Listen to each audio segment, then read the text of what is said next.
I do not understand bakit a person convicted of child abuse is still sitting in a seat.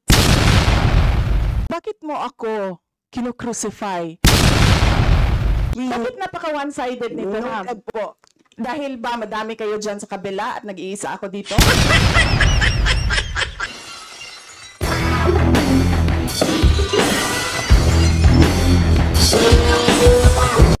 Because the Vice President already manifested that... Kindly, sir, present the rule so we can rule accordingly. What is the rule on which your point of order? What is the point of order first and the rule on which this is based? What's the point of order also of Congressman Raul? If you will question Yes. me or my point of order, you have to also to question the point of order of Congressman Raul. Madam Chair. So,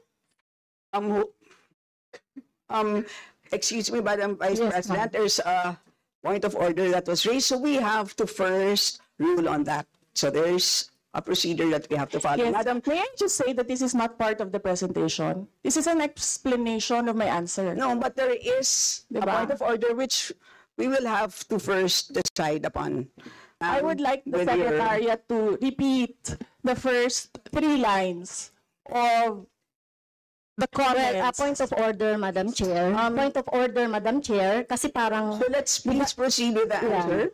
Point of order, Madam Chair. Madam Chair, kasi parang siya yung nagpe-preside eh. Yes, that's right. Kasi inutusan Madam mo yung Vice President. secretariat natin sa Committee on Ganyan Appropriation. Yes. Alam mo, Some ano, order, diba? So, please. okay, Yes, thank you, Madam Madam Vice Chair. President, please proceed with the response. There's a question.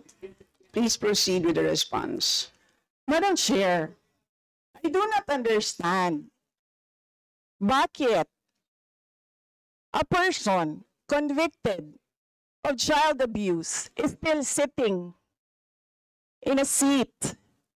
Point of Madam order, House of Madam Chair, ito yung sinasabi Representatives. natin na dinadivert ang usapan sa ating budget hearing. Kung nagawa po niya yan sa Senado, Madam Chair, dapat hindi natin yan pahintulutan dito sa Kamara. You allowed her a snide comment and then you will not allow Please, please wait a to be snide recognized. comment?